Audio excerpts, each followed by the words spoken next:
Hi friends, ಎಲ್ಲರೂ ಹೇಗಿದ್ದೀರಾ? ಚೆನ್ನಾಗಿದ್ದೀರಾ ಅಂದ್ಕೊತೀನಿ. Welcome back to my channel. ಇವತ್ತು ಬೆಳಗ್ಗೆ ಲಾಗ್ ಸ್ಟಾರ್ಟ್ ಮಾಡ್ತಾ ಇದ್ದೀನಿ. ಟೈಮ್ ಬಂದು 8 ಗಂಟೆ ಆಗಿಬಿಟ್ಟಿದೆ. ಟೈಮ್ ಆಗಿದೆ ಗೊತ್ತಾಗಿಲ್ಲ. ಇವಾಗ ಸ್ವಲ್ಪ ಲೇಟಾಗಿ ಎದ್ಬಿಟ್ಟೆ.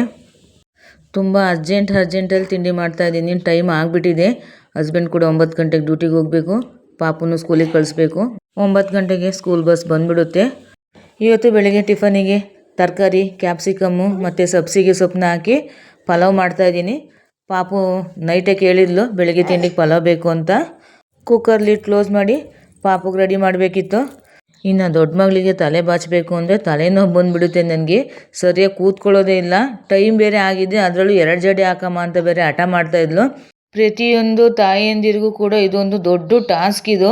ಮಕ್ಕಳು ಎಷ್ಟೊಂದೆಲ್ಲ ಆಟ ಮಾಡ್ತಾ ಇರ್ತಾರೆ. ಅದನ್ನೆಲ್ಲ ಸಹಿಸ್ಕೊಂಡು ಅವ್ರಿಗೆ ತಿಂಡಿ ತಿನ್ನಿಸಿ ರೆಡಿ ಮಾಡಿ ಸ್ಕೂಲಿಗೆ ಕಳಿಸೋ ಅಷ್ಟೊತ್ತಿಗೆ ಸಾಕಾಗ್ಬಿಡುತ್ತೆ. ನಿಜವಾಗ್ಲೂ ಎಲ್ಲ ತಾಯಂದಿರು ಕೂಡ ತುಂಬ ಗ್ರೇಟ್ ಮಾತ್ರ.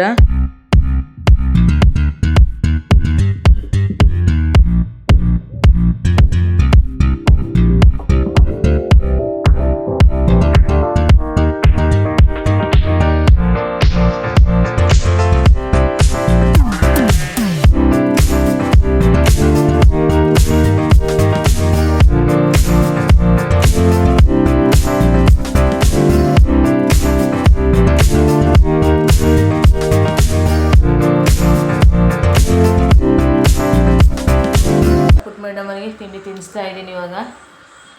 ಪಾಪ ಹಸ್ಬೆಂಡ್ ಕೂಡ ಇವತ್ತು ತಿಂಡಿ ತಿಂದಿಲ್ಲ. ಅವ್ರಿಗೂ ಟೈಮ್ ಆಗಿಬಿಡ್ತು. ನನಗೆ ಬೇಜಾರಾಗ್ಬಿಡ್ತು. ಎಷ್ಟೇ ಬೇಗ ಮಾಡಿಕೊಂಡ್ರು ಬೇಗ ಕೆಲಸಗಳನ್ನ ಲೇಟ್ ಆಗೇ ಬಿಡುತ್ತೆ. ಬೆಳಗ್ಗೆ ಹೊತ್ತು ಟೈಮ್ ಸಾಕಾಗೋದೇ ಇಲ್ಲ. ಈ ಮಕ್ಳನ್ನ ಇಟ್ಕೊಂಡು ಒಂದೇ ಸಮ ಕೆಲಸ ಮಾಡ್ಕೊಳಕ್ಕೂ ಆಗೋದಿಲ್ಲ. ಎಷ್ಟೇ ಬೇಗ ಮಾಡ್ಕೊಳಕ್ಕೆ ಹೋದ್ರೂ ಟೈಮ್ ಆಗೇ ಬಿಡುತ್ತೆ.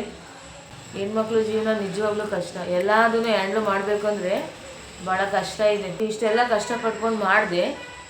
ತಿಂಡಿನೂ ತಿನ್ನಲಿಲ್ಲ, ಹಂಗೆ ಹೋದರು ಡ್ಯೂಟಿಗೆ. ನನಗಂತೂ ಇವತ್ತು ಬೆಳಗ್ಗೆನೇ ಬೇಜಾರಾಗ್ಬಿಡ್ತು. ಬಾ ಚಿನಿ, ಬಾ ಬೇಗ, ಟೈಮ್ ಆಯಿತು. ಬಾ ಬೇಗ ತಿಂಡಿ ಮುಗಿಸ್ ಬಾ, ಬೇರೆ ಕೆಲಸಗಳಿದ್ದಾವೆ. ಬಾ, ರೊಟ್ಟಿ ತಿಂತೀಯಾ? ಬಾರಪ್ಪ. ಮೊಬೈಲಾ?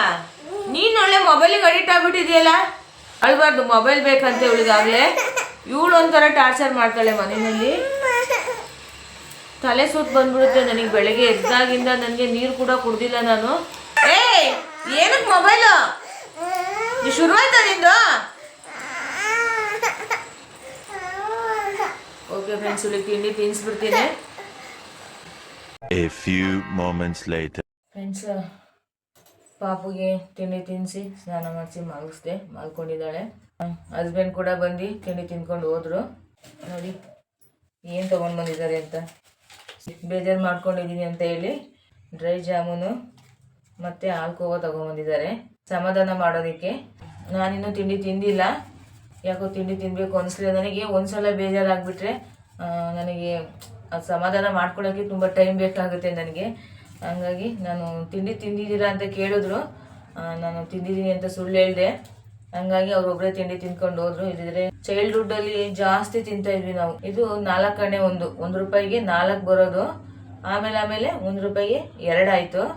ಈಗ 1 ರೂಪಾಯಿಗೆ 1 ಆಗಿದೆ. ಇದು ಲೆಕ್ಕ ಇಲ್ದಿರೋಷ್ಟು ತಿಂದಿದ್ದೀವಿ. ಅವಾಗೆಲ್ಲ ಇವೇ ಇದ್ದಿದ್ದು ಜಾಸ್ತಿ. ನಾವಂತೂ 1 ರೂಪಾಯಿ 2 ರೂಪಾಯಿ ಸಿಕ್ಬಿಟ್ರೆ ಸಾಕು, ಸೀದಾ ಅಂಗಡಿಗೆ ಹೋಗ್ಬಿಡ್ತಾ ಇದ್ವಿ. ಬರೀ ಇಂಥವೇ ತಿಂತಾ ಇದ್ದಿದ್ದು. ಅವಾಗಂತೂ ಸಖತ್ತಾಗಿತ್ತು ಲೈಫು. ನಾವು ದೊಡ್ಡವರಾಗೋದೇ ಬೇಡವಾಗಿತ್ತು, ಹಂಗೆ ಇರಬೇಕಿತ್ತು ಅನಿಸ್ತಾ ಇದೆ. ಅಷ್ಟು ಚೈಲ್ಡ್ಹುಡ್ ಅಷ್ಟು ಚೆನ್ನಾಗಿತ್ತು ನಮಗೆ. ಅವಾಗಂತೂ ಫೇಮಸ್ ಇದು. ನಾವಂತೂ ಸ್ಕೂಲ್ಗೆಲ್ಲ ಹೋಗ್ಬೇಕಾದ್ರೆ ಲೆಕ್ಕನೇ ಇಲ್ಲ, ಅಷ್ಟು ತಿಂದಿದ್ದೀವಿ. ಈಗಲೂ ಇಷ್ಟನೇ. ಆವಾಗಿನ ತಿಂಡಿಗಳೇ ತಿಂಡಿ. ಏನು ತಿಂದರೂ ಏನು ಹುಷಾರು ತಪ್ತಾ ಇರಲಿಲ್ಲ, ಆರೋಗ್ಯ ಸಮಸ್ಯೆನೇ ಬರ್ತಾ ಇರಲಿಲ್ಲ. ಇವಾಗಂತೂ ಎಲ್ಲ ಕೆಮಿಕಲ್ ಮಿಕ್ಸು, ಕಲರು. ಇವಾಗಿನ ತಿಂಡಿಗಳು ತಿಂದರೆ ಕಾಯಿಲೆಗಳೇ ಜಾಸ್ತಿ. ಅವಾಗ ಏನೆಲ್ಲ ತಿಂತಾಯಿದ್ವಿ. ಒಂದಿನ ಜ್ವರ ಅಂತ ಮಲಗ್ತಾ ಇರಲಿಲ್ಲ, ಒಂದಿನ ಕೆಮ್ಮು ಶೀತ ಅಂತ ಮಲಗ್ತಾ ಇರಲಿಲ್ಲ. ಅಷ್ಟು ಚೆನ್ನಾಗಿತ್ತು ಆರೋಗ್ಯ ಅವಾಗ. ಇವಾಗ ಏನು ತಿನ್ನೋಕ್ಕೂ ಯೋಚನೆ ಮಾಡಿ ತಿನ್ನೋ ಪರಿಸ್ಥಿತಿ ಬಂದಿದೆ. ಇವಾಗಿನ ಫುಡ್ ಸಿಸ್ಟಮು ಹಂಗಿದೆ. ಎಲ್ಲ ಕೆಮಿಕಲ್ಸ್, ಬಣ್ಣಗಳು ಇದೇ ಆಗೋಯ್ತು. ಹಸ್ಬೆಂಡ್ ಇದನ್ನು ತಂದು ಕೊಟ್ಟಿದ್ದಕ್ಕೆ ನನ್ನ ಚೈಲ್ಡ್ಹುಡ್ ಹೆಂಗಿತ್ತು ಅನ್ನೋದನ್ನು ನೆನೆಸ್ಕೊಂಡೆ ನಾನು. ನನ್ನ ಚೈಲ್ಡ್ಹುಡ್ ತುಂಬ ಚೆನ್ನಾಗಿತ್ತು. ಸಖತ್ ಎಂಜಾಯ್ ಮಾಡಿದ್ದೀವಿ. ನಾವು ಆಡಿರೋ ಆಟಗಳು, ನಾವು ತಿಂದಿರೋ ತಿಂಡಿಗಳು. ಇವಾಗಿನ ಮಕ್ಳುಗಳಿಗೆ ಅದೇನು ಅನ್ನೋದೇ ಗೊತ್ತಿಲ್ಲ. ಸ್ವಲ್ಪ ತಿಂಡಿ ತಿನ್ಕೊಂಡ್ಬಿಡ್ತೀನಿ. ಟೇಸ್ಟ್ ಹೆಂಗಿದೆ ಅಂತ ನಾವು ನೋಡ್ಬೇಕಲ್ವಾ. ಪಲಾವು ಬಿಸಿ ಇದ್ದಾಗ ತಿಂದ್ರೇನೆ ತುಂಬ ಟೇಸ್ಟು. ನಾನು ತಿಂತಿರೋದೇ 12:45 ಆಗಿದೆ ಟೈಮ್ ಇವಾಗ. ನನಗೆ ಬೆಳಗ್ಗೆನೆ ಮೂಡ್ ಅಪ್ಸೆಟ್ ಆಗ್ಬಿಡ್ತು ಅಂದರೆ ಅವತ್ತಿನ ದಿನ ಏನು ಕೆಲಸ ಮಾಡೋಕ್ಕೂ ಮನ್ಸಿರಲ್ಲ. ನನ್ನ ಪಾಪು ಮಲಗಿಸ್ಕೊಂಡು ಸುಮ್ಮನೆ ಮಲ್ಕೊಂಡ್ಬಿಟ್ಟಿದ್ದೆ ಬೇಜಾರಾಗಿ. ಆಮೇಲೆ ಹಸ್ಬೆಂಡ್ ಬಂದರು ತಿಂಡಿಗೆ. ಅವ್ರು ತಿಂಡಿ ತಿಂದು ಹೋದಾಗ ಸ್ವಲ್ಪ ಸಮಾಧಾನ ಆಯಿತು ನನಗೆ. ನಾವು ಮಾಡೋದು ಯಾರಿಗೋಸ್ಕರ? ಗಂಡ ಮಕ್ಕಳು ಮನೆಯವ್ರೆಲ್ಲ ತಿಂದು ಚೆನ್ನಾಗಿರ್ಲಿ ಅಂತ ತಾನೇ ನಾವು ಮಾಡೋದು. ಅವರೇ ತಿನ್ನಲಿಲ್ಲ ಅಂದಮೇಲೆ ಎಷ್ಟು ಮನ್ಸಿಗೆ ಬೇಜಾರಾಗುತ್ತಲ್ವಾ. ಓಕೆ ಫ್ರೆಂಡ್ಸ್, ನಾನೊಂದು ವಿಚಾರ ಹೇಳೋಣ ಅಂದ್ಕೊಂಡೆ. ನಾನು ತಿಂಡಿ ತಿಂತಾ ಇರ್ತೀನಿ, ಈಗ ಒಂದು ವಿಡಿಯೋ ಹಾಕ್ತೀನಿ, ನೋಡ್ಕೊಂಡು ಬನ್ನಿ. ಅಷ್ಟರಲ್ಲಿ ನಾನು ತಿಂಡಿ ಮುಗಿಸ್ತೀನಿ.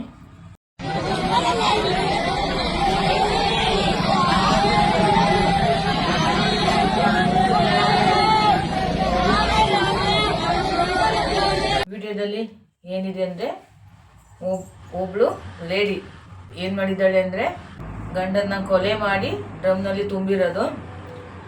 ಏನಕ್ಕೆ ಅಂದರೆ ಅನೈತಿಕ ಸಂಬಂಧ. ಬೇರೆಯವ್ರ ಜೊತೆ ಅಫೇರ್ ಇಟ್ಕೊಂಡು ಅವನ ಜೊತೆ ಸೇರಿಕೊಂಡು ಗಂಡನ್ನ ಕೊಲೆ ಮಾಡಿ ಡ್ರಮ್ನಲ್ಲಿ ತುಂಬಿರೋದು ಘಟನೆ ಇದು. ಬೇರೆ ಎಲ್ಲೂ ನಡೆದಿಲ್ಲ. ಇದು ತುಂಬ ವೈರಲ್ ಆಗಿದೆ. ಇದು ನಮ್ಮ ಅರಸೀಕೆರೆಯಲ್ಲಿ ನಡೆದಿರೋ ಘಟನೆ ಇದು. ನಾನು ಕೂಡ ಅರಸೀಕೆರೆ ತಾಲೂಕು ಹಾಸನ ಡಿಸ್ಟಿಕ್ಗಳೇನೆ. ಪ್ರಪಂಚದಲ್ಲಿ ಎಂತೆಂಥ ಜನಗಳಿರ್ತಾರೆ ನೋಡಿ. ಇನ್ನೊಂದು ಅನೈತಿಕ ಸಂಬಂಧಗೋಸ್ಕರ ಗಂಡನ ಕೊಲೆ ಮಾಡುವಂಥ ಕೆಟ್ಟ ಜನ ಇದ್ದಾರೆ ನೋಡಿ. ಅಸಹ್ಯ ಅನಿಸುತ್ತೆ ನಿಜವಾಗ್ಲೂ. ಅಲ್ಲ, ಗಂಡ ಮಕ್ಕಳನ್ನ ಬಿಟ್ಟು ಇನ್ನೊಬ್ರನ್ನ ಪ್ರೀತಿ ಮಾಡೋ ಅವಶ್ಯಕತೆ ಏನಿರುತ್ತೆ ಹೇಳಿ ಅಲ್ವಾ? ಏನಂತಾರೆ ಅದನ್ನ? ಪ್ರೀತಿ ಅಂತಾರ? ತುಂಬ ಅಂದರೆ ತುಂಬ ವಿಡಿಯೋಗಳು ನೋಡ್ಬಿಟ್ಟಿದ್ದೀನಿ ನಾನಂತೂ. ಏನಾಗ್ತಾಯಿದೆ ಅನ್ನೋದೇ ಅರ್ಥ ಆಗ್ತಾಯಿಲ್ಲ ನಿಜವಾಗ್ಲೂ. ಅನೈತಿಕ ಸಂಬಂಧ ಅನ್ನೋದು ಹೆಂಗೆ ಆಗ್ಬಿಟ್ಟಿದೆ ಅಂದರೆ ಅದೊಂಥರ ಫ್ಯಾಷನ್ ಆಗಿಬಿಟ್ಟಿದೆ ಇವಾಗ. ಈಗ ರೀಸೆಂಟಾಗಿ ಒಂದು ವಿಡಿಯೋ ನೋಡಿದೆ. ಇಬ್ಬರು ಹೆಂಗಸ್ರೆ, ನಮ್ಮ ಸೈಡ್ ಅಲ್ಲ, ಬೇರೆ ಕಡೆ ನಡೆದಿರೋ ಘಟನೆ. ಇಬ್ಬರು ಹೆಂಗಸರು ಅವರ ಒಂದು ಪ್ರೈವಸಿಗೆ ಡಿಸ್ಟರ್ಬ್ ಆಗುತ್ತೆ ಅಂತ ಹೇಳಿ 5 ತಿಂಗಳು ಮಗುನ ಸಾಯಿಸಿದ್ದಾರೆ. ತಾಯಿ ಮಗುನ ಸಾಯಿಸಿದ್ದಾಳೆ. ಹೆಂಗಸರು ಅನೈತಿಕ ಸಂಬಂಧ ಇಟ್ಕೊಂಡಿರೋದು. ಕಾಲ ಎಷ್ಟು ಮಟ್ಟಿಗೆ ಕೆಟ್ಟು ಹೋಗ್ತಾ ಇದೆ ನೋಡಿ. ಅಸಹ್ಯ ಅನಿಸ್ತಾ ಇದೆ. ಅನೈತಿಕ ಸಂಬಂಧ ಅನ್ನೋದು ಖಂಡಿತ ಇದೊಂದು ಪ್ರೀತಿ ಅಲ್ವೇ ಅಲ್ಲ. ಪ್ರೀತಿ ಅಂದರೆ ಅದಕ್ಕೆ ಅದರದ್ದೇ ಆದ ಪ್ಯೂರಿಟಿ ಇದೆ, ಒಂದು ವ್ಯಾಲ್ಯೂ ಇದೆ ಅಲ್ವಾ? ಪ್ರೀತಿನೇ ಬೇರೆ, ಆಕರ್ಷಣೆನೇ ಬೇರೆ. ಪ್ರೀತಿಗೂ ಆಕರ್ಷಣೆಗೂ ತುಂಬ ವ್ಯತ್ಯಾಸ ಇದೆ. ಇದು ಅನೈತಿಕ ಸಂಬಂಧ ಅನ್ನೋದು ಜಸ್ಟ್ ಅಟ್ರಾಕ್ಷನ್ ಅಷ್ಟೇ, ಆಕರ್ಷಣೆ. ಸೊ ಅದನ್ನ ಪ್ರೀತಿ ಅಂತ ಕರೆಯೋಕ್ಕಾಗಲ್ಲ. ಅದೇನು ಚಂದ, ಗಂಡ ಮಕ್ಕಳು ಇದ್ದು ಇನ್ನೊಬ್ರ ಜೊತೆ ಹೋಗೋದು, ಹೆಂಡತಿ ಮಕ್ಕಳು ಬಿಟ್ಟು ಇನ್ನೊಬ್ರ ಜೊತೆ ಹೋಗೋದು, ಅದೆಲ್ಲ ಪ್ರೀತಿ ಅಂತಾರ? ಈಗ ಗಂಡ ಇಲ್ಲ ಅಂದರೆ, ಹೆಂಡತಿ ಇಲ್ಲ ಅಂದರೆ ಇನ್ನೊಂದು ಮದುವೆ ಆಗೋದು ಸಹಜ. ಅದು ನಾವು ತಪ್ಪು ತಿಳ್ಕೊಳಕ್ಕೆ ಆಗೋದಿಲ್ಲ ಅಲ್ವಾ? ಈಗ ಗಂಡ ಮಕ್ಕಳು ಇದ್ದು ಹೆಂಡತಿ ಮಕ್ಕಳು ಇದ್ದು ಕೂಡ ಈ ರೀತಿ ಇನ್ನೊಬ್ರ ಜೊತೆ ನಾವು ಹೋಗೋದು, ಇನ್ನೊಬ್ರ ಜೊತೆ ಸಂಬಂಧ ಇಟ್ಕೊಳ್ಳೋದು ಅಂದರೆ ಅದು ಏನದು ಅಲ್ವಾ? ಸೊ ಇದನ್ನೆಲ್ಲ ನೋಡ್ತಾ ಇದ್ರೆ ನನಗೆ ಏನು ಅನಿಸುತ್ತೆ ಅಂದರೆ it's just only for physical needs and ಮನಿ ಅಷ್ಟೇ. ಸೊ ಇತ್ತೀಚೆಗಂತೂ ಬರೀ ಅದೇನೇ ನಾನು ಗಮನಿಸಿದಾಗೆ. ಇತ್ತೀಚೆಗೊಂದು ಇನ್ಸಿಡೆಂಟ್ ನಡೀತು, ಅದು ಕೂಡ ತುಂಬ ವೈರಲ್ ಆಯಿತು. 38 ವರ್ಷನೋ 39 ವರ್ಷನೋ ಅವರು ಮಹಿಳೆ. ಅವರು 19 ವರ್ಷ ಹುಡುಗನ ಜೊತೆ ಸಂಬಂಧ ಇಟ್ಕೊಂಡಿದ್ದು. ಟೀನೇಜ್ ಹುಡುಗ. ಆ ಹುಡುಗ ಸೂಸೈಡ್ ಮಾಡ್ಕೊಂಡ. ಆ ಕಡೆ ತಂದೆ ತಾಯಿ, ಒಂದು ಕುಟುಂಬ ಅನಾಥ ಆಗೋಯ್ತು. ಅದೊಂದು ಕುಟುಂಬ ಜೀವನ ಪೂರ್ತಿ ಕಣ್ಣೀರಲ್ಲೇ ಕೈ ತೊಳೆಯಂಗಾಗ್ಬಿಡ್ತು ನೋಡಿ. ಯಾರೋ ಒಬ್ರು ಮಾಡಿದ ತಪ್ಪಿಗೆ ಒಂದು ಕುಟುಂಬ ನಾಶ ಆಯ್ತು, ಒಂದು ಕುಟುಂಬ ಅನಾಥ ಆಗೋಯ್ತು. ನಾನು ಹೇಳೋದು ಇಷ್ಟೇ ಫ್ರೆಂಡ್ಸ್, ಇವಾಗಿನ ಹುಡುಗರುಗಳು ತುಂಬಾ ಅಂದ್ರೆ ತುಂಬಾ ಹುಷಾರಾಗಿರ್ಬೇಕು. ಯಾಕಂದ್ರೆ ಮನೆಗೆ ನೀವೇ ಮೇನ್ ಪಿಲ್ಲರ್. ತಂದೆ ತಾಯಿ ಜನ್ಮ ಕೊಟ್ಟು ಕಷ್ಟಪಟ್ಟು ಕೂಲಿ ನಾಲಿನ ಮಾಡಿ ಓದಿಸಿರ್ತಾರೆ. ದಯವಿಟ್ಟು ಹುಡುಗರುಗಳು ಯಾವುದೇ ರೀತಿ ರಾಂಗ್ ಡಿಸಿಷನ್ ತಗೊಳಕ್ ಹೋಗ್ಬೇಡಿ. ಯಾಕೆಂದ್ರೆ ಮನೆಯಲ್ಲಿ ತಂದೆ ತಾಯಿಗಳಿರ್ತಾರೆ, ಒಂದು ಕುಟುಂಬ ಇರುತ್ತೆ.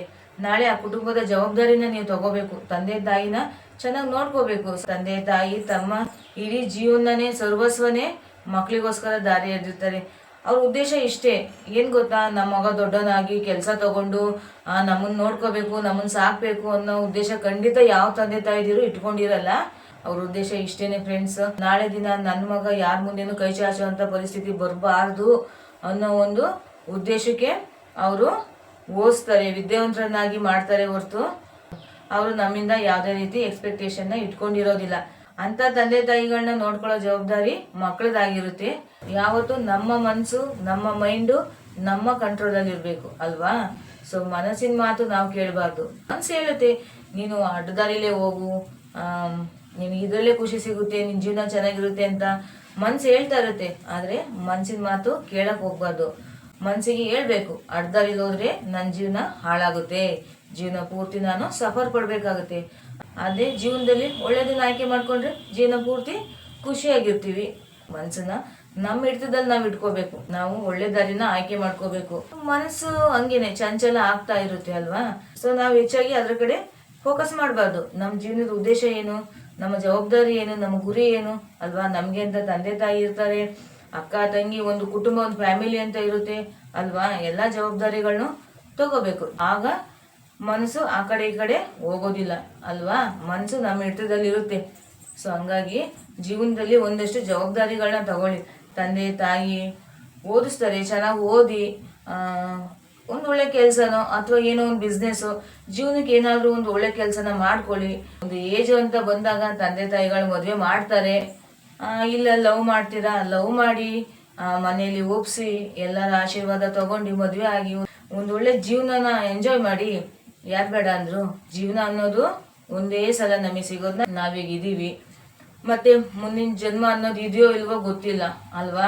ಹಾಗಾಗಿ ಇರುವಂಥ ಒಳ್ಳೆ ಕ್ಷಣಗಳನ್ನ, ಇರುವಂಥ ಒಳ್ಳೆ ಸಂಬಂಧಗಳನ್ನ ಕಳ್ಕೊಳ್ಳೋದಕ್ಕೆ ಹೋಗ್ಬಾರ್ದಲ್ವಾ. ಈಗ ಮನುಷ್ಯ ಅಂದಮೇಲೆ ತಪ್ಪು ಮಾಡೋದು ಸಹಜ, ಅದೇ ರೀತಿ ತಿದ್ಕೊಂಡು ಜೀವನ ಮಾಡ್ತಾ ಹೋಗ್ಬೇಕು, ಅಷ್ಟೇ ಇರೋ ಅಂಶನಿರೋದು. ಇಲ್ಲ ನಾವು ಅದೇ ಅಡ್ಡದಾರಿಲೇ ಹೋಗ್ತೀವಿ, ನಾವು ಹಂಗೆ ರಾಂಗ್ ವೇನಲ್ಲೇ ಹೋಗ್ತೀವಿ ಅಂದರೆ ಜೀವನ ಪೂರ್ತಿ ಸಫರ್ ಪಡಬೇಕಾಗುತ್ತೆ, ಬೇರೆ ಅಂಶನಿಲ್ಲ. ಹಾಗಾಗಿ ಇಂಥ ಪರಿಸ್ಥಿತಿಗಳು ಮಕ್ಳಿಗೆ ಬರಬಾರ್ದು ಅಂತಾನೆ ತಂದೆ ತಾಯಿಗಳು ನಾವಿರುವಾಗ್ಲೇ ನಮ್ಮ ಮಕ್ಳಿಗೆ ಒಂದು ಒಳ್ಳೆ ಜೀವನ, ಒಂದು ಒಳ್ಳೆ ಭವಿಷ್ಯನ ರೂಪಿಸ್ಕೊಡ್ಬೇಕು ಅನ್ನೋದನ್ನ ಕನಸು ಕಾಣ್ತಾ ಇರ್ತಾರೆ. ಸೊ ಹಂಗಾಗಿ ಹೇಳ್ತಾ ಇದ್ದೀನಿ, ದಯವಿಟ್ಟು ತಂದೆ ತಾಯಿ ಇರುವಾಗ್ಲೇ ಒಂದು ಒಳ್ಳೆ ಜೀವನ ರೂಪಿಸ್ಕೊಳ್ಳಿ ಆಯ್ತಾ. ನಾಳೆ ದಿನ ಕೆಟ್ಟಾಗ ಯಾವ ಸಂಬಂಧಿಕರುಗಳು ಮತ್ತು ಇನ್ಯಾವ ರಿಲೇಷನ್ಸ್ಗಳು ಸಹಾಯಕ್ಕೆ ಬರಲ್ಲ, ಇದಂತೂ ಸತ್ಯ. ಯಾರೇ ಆಗಲಿ ರಾಂಗ್ ಡಿಸಿಷನ್ ತಗೊಳಕ್ಕೂ ಮುಂಚೆ, ಜೀವನದಲ್ಲಿ ಎಡವಕ್ಕೂ ಮುಂಚೆ ಒಂದ್ಸಲ ಯೋಚನೆ ಮಾಡಿ, ನಾವು ಯಾವ ರೂಟಲ್ಲಿ ಹೋದ್ರೆ ನಮ್ಮ ಲೈಫ್ ಚೆನ್ನಾಗಿರುತ್ತೆ ಅನ್ನೋದನ್ನ ಯೋಚನೆ ಮಾಡಿ. ಗಂಡ ಮಕ್ಳನ್ನೆಲ್ಲ ಬಿಟ್ಟು ಬಂದವಳಿಗೆ ನಿಮ್ಮನ್ನ ಬಿಟ್ಟು ಹೋಗೋದಿಲ್ಲ ಅನ್ನೋದಕ್ಕೆ ಏನು ಗ್ಯಾರಂಟಿ? ಪ್ರೀತಿಯನ್ನು ಹೆಸರಲ್ಲಿ ಮೋಸ ಮಾಡ್ಬಿಡ್ತಾರೆ. ಕೊನೆಗೆ ನಾವು ಇವರಿಂದ ಮೋಸ ಆದ್ವಲ್ಲ ಅಂತ ತಂದೆ ತಾಯಿ ಕುಟುಂಬನೆಲ್ಲ ಬಿಟ್ಟು ಪ್ರಾಣ ಕಳ್ಕೊಳ್ಳೋ ಅಂಥದ್ದು ಏನಿರ್ಬೇಕಲ್ವಾ. ಹುಡುಗರಿಗೆ ಅದು ಗೊತ್ತಾಗಲ್ಲ, ಅದು ಪ್ಯೂರ್ ಲವ್, ಅದು ಪವಿತ್ರವಾದ ಲವ್ ಅಂತ ಅನ್ಕೊಂಡ್ಬಿಡ್ತಾರೆ. ಪ್ರಪಂಚದಲ್ಲಿ ಪರಿಶುದ್ಧವಾದ ಪ್ರೀತಿ ಅಂದ್ರೆ, ನಿಷ್ಕಲ್ಮಶವಾದ ಪ್ರೀತಿ ಅಂದ್ರೆ ಪ್ಯೂರ್ ಲವ್ ಅಂದ್ರೆ ಅದು ತಂದೆ ತಾಯಿ ಪ್ರೀತಿ ಮಾತ್ರ. ಅವ್ರ ಪ್ರೀತಿಲಿ ಮೋಸ ಇಲ್ಲ, ಹೊಟ್ಟೆ ಕಿಚ್ಚು, ದ್ವೇಷ, ಅಸೂಯೆ ಅನ್ನೋದು ಇಲ್ಲ. ದಯವಿಟ್ಟು ಹುಡುಗರುಗಳು ಅರ್ಥ ಮಾಡ್ಕೋಬೇಕು. ಪ್ರೀತಿ ಅನ್ನೋದು ಗಂಡ ಮಕ್ಳನ್ನ ಬಿಟ್ಟು ಪ್ರೀತಿ ಮಾಡ್ತಾರಲ್ಲ, ಅದು ಯಾವತ್ತೂ ಅದು ಪವಿತ್ರವಾದ ಪ್ರೀತಿ ಅಲ್ಲ. ಅದು ಎಷ್ಟೋ ಜನ ಹುಡುಗರು ಜೀವನ ಹಾಳು ಮಾಡ್ಕೊಂಡ್ಬಿಟ್ಟಿದ್ದಾರೆ. ಗಂಡನ್ ಬಿಟ್ಟು ಮಕ್ಳನ್ ಬಿಟ್ಟು ಇನ್ನೊಂದು ಸಂಬಂಧ ಇಟ್ಕೊಳ್ಳೋ ಅವಶ್ಯಕತೆ ಏನಿರುತ್ತಲ್ವಾ. ಸಮಾಜದಲ್ಲಿ ಹೆಂಗೆ ಬದುಕಬೇಕು ಅಂದ್ರೆ, ಹುಟ್ಟಿದ್ರೆ ತಂದೆ ತಾಯಿ ಖುಷಿ ಪಡೋ ಥರ ಇರಬೇಕು, ಬೆಳೆದ್ರೆ ಸಮಾಜ ಮೆಚ್ಚೋ ಥರ ಇರಬೇಕು, ಇಷ್ಟು ಒಳ್ಳೆಯವ್ರು ಇವರು ಅನ್ನೋ ಥರ ಮೆಚ್ಚಬೇಕು ಜನ ನಮ್ಮನ್ನ, ಆ ಥರ ಬೆಳಿಬೇಕು. ಬೆಳೆದ್ರೆ ಸತ್ರೆ ಸ್ಮಶಾನ ಕೂಡ ಕಣ್ಣೀರಿಡಬೇಕು, ಅಯ್ಯೋ ಎಂಥ ಒಳ್ಳೆ ವ್ಯಕ್ತಿ ಹೋಗ್ಬಿಟ್ರಲ್ಲ ಅಂತ ಸ್ಮಶಾನ ಕೂಡ ಅಳಬೇಕಂತೆ, ಆ ಥರ ಬದುಕಿ ತೋರಿಸ್ಬೇಕಂತೆ. ಎಷ್ಟು ಚೆನ್ನಾಗಿದೆ ಅಲ್ವಾ ಲೈನು. ಸೊ ನೋಡಿ, ಈ ರೀತಿ ಜೀವನನ ಅಳವಡಿಸ್ಕೋಬೇಕು ನಾವು. ಅದ್ಬಿಟ್ಟು ಲೈಫಲ್ಲಿ ರಾಂಗ್ ಡಿಸಿಷನ್ನ ತಗೊಳಕ್ ಹೋಗ್ಬಾರ್ದು. ಗಂಡ ಕುಡ್ಕನೋ, ಕುಂಟನೋ, ಕುರುಡನೋ, ಮೂಗನೋ, ಏನೇ ಆಗಿರ್ಲಿ ಗಂಡ ಗಂಡನೇ ಅಲ್ವಾ. ಹಂಗಂತ ಗಂಡನ್ ಬಿಟ್ಟು ಇನ್ನೊಬ್ರ ಜೊತೆ ಹೋಗೋದು ಸರಿನಾ? ತಾಳಿ ಕಟ್ಟಿರ್ತಾರೆ, ಹೆಂಡತಿ ಅಂತ ಸ್ವೀಕರಿಸಿರ್ತಾರೆ, ಸಂಸಾರ ಮಾಡಿರ್ತೀರಾ ಅಂತ ಗಂಡನ್ನ, ಜನ್ಮ ಕೊಟ್ಟಿರೋ ಮಕ್ಳನ್ನು ಕೂಡ ಬಿಟ್ಟು ಹೋಗುವಂತ ಅವಶ್ಯಕತೆ ಏನಿದೆ? ಇನ್ನೊಬ್ರು ಪ್ರೀತಿ ಅಷ್ಟು ದೊಡ್ಡದು ಮುಖ್ಯ ಆಗೋಯ್ತಾ? ಈಗ ಯಾರೋ ಏನೋ ಒಂದು ಪ್ರೀತಿ ತೋರಿಸ್ತಾರೆ ಅಂದ್ರೆ ಅದು ದೊಡ್ಡದಾಗೋಯ್ತಾ? ಆಕ್ಚುಲಿ ಅದು ಪ್ರೀತಿ ಅಲ್ಲ, ಅದೊಂಥರ ಆಕರ್ಷಣೆ ಅಷ್ಟೇ, ಅದು ಅಟ್ರಾಕ್ಷನ್. ನನಗಂತೂ ಗೊತ್ತಾಗ್ತಾ ಇಲ್ಲ, ಈಗ ಗಂಡ ಮಕ್ಳಿಗೆ ಮೋಸ ಮಾಡಿ ಅಥವಾ ಹೆಂಡತಿ ಮಕ್ಳಿಗೆ ಮೋಸ ಮಾಡಿ ಏನ್ ಸಾಧಿಸ್ತಾರೆ ಅನ್ನೋದೇ ನನಗೆ ಅರ್ಥ ಆಗ್ತಾ ಇಲ್ಲ ನಿಜವಾಗ್ಲೂ. ಸೊ ಒಂದ್ಸಲ ಕೆಟ್ಟವ್ರು ಅಂತ ಗೊತ್ತಾದ್ರೆ ಮತ್ತೆ ನಾವು ಒಳ್ಳೆಯರಾಗೋದು ತುಂಬಾ ಅಂದ್ರೆ ತುಂಬಾ ಕಷ್ಟ ಇದೆ. ಹಾಗಾಗಿ ಅವ್ರವ್ರ ಜೀವನನ ಸರಿಯಾದ ರೀತಿಲಿ ಮಾಡ್ಕೊಂಡು ಹೋಗೋದೇ ಒಳ್ಳೇದು ಅಂತ ಹೇಳ್ತೀನಿ ನಾನು. ನನಗೆ ಯಾಕೋ ತುಂಬ ಬೇಜಾರು ಅನಿಸ್ತು ಫ್ರೆಂಡ್ಸ್ ಆ ವಿಡಿಯೋಗಳನ್ನ ನೋಡಿ, ಅದಕ್ಕೆ ನಿಮ್ಮೊಟ್ಟಿಗೆ ಶೇರ್ ಮಾಡ್ಕೊಂಡೆ. ಬದುಕಿದ್ರೆ ಸಮಾಜದಲ್ಲಿ ಒಳ್ಳೆ ವ್ಯಕ್ತಿಗಳಾಗಿ ಬದುಕಬೇಕು ಅಷ್ಟೇನೆ. ಗಂಡ ಮಕ್ಕಳು, ಒಂದು ತಂದೆ ತಾಯಿ, ಒಂದು ಕುಟುಂಬ, ಇದಿಷ್ಟೇ ನನ್ನ ಪ್ರಪಂಚ ಅಂತ ಬದುಕಿ ಜೀವನ ಮಾಡ್ತಾ ಇರೋಂಥ ಹೆಣ್ಮಕ್ಳುಗಳು ಕೂಡ ಇದ್ದಾರೆ. ಅಂತ ಒಳ್ಳೆ ಹೆಣ್ಮಕ್ಳುಗಳ ಮಧ್ಯೆ ಒಂದಷ್ಟು ಜನ ಇಂಥವು ಇರ್ತವೆ. ಇವತ್ತಿನ ವಿಡಿಯೋ ಇಲ್ಲಿಗೆ ಏನು ಮಾಡ್ತಾ ಇದ್ದೀನಿ. ಯಾರೆಲ್ಲ ಕೊನೆಯವರೆಗೂ ವಿಡಿಯೋ ನೋಡಿದ್ದೀರಾ ಅವ್ರಿಗೆಲ್ಲ ತುಂಬ ಥ್ಯಾಂಕ್ಸ್. ಹಾಗೆ ಇನ್ನು ಯಾರೆಲ್ಲ ನನ್ನ ಚಾನಲ್ನ ಸಬ್ಸ್ಕ್ರೈಬ್ ಮಾಡ್ಕೊಂಡಿಲ್ಲ, ದಯವಿಟ್ಟು ಚಾನಲ್ ಸಬ್ಸ್ಕ್ರೈಬ್ ಮಾಡ್ಕೊಳ್ಳಿ, ಸಪೋರ್ಟ್ ಮಾಡಿ. ವಿಡಿಯೋ ಇಷ್ಟ ಆದರೆ ಲೈಕ್ ಮಾಡಿ, ಕಮೆಂಟ್ ಮಾಡಿ. ಮುಂದಿನ ವಿಡಿಯೋದಲ್ಲಿ ಸಿಗ್ತೀನಿ ಫ್ರೆಂಡ್ಸ್. Thank you all.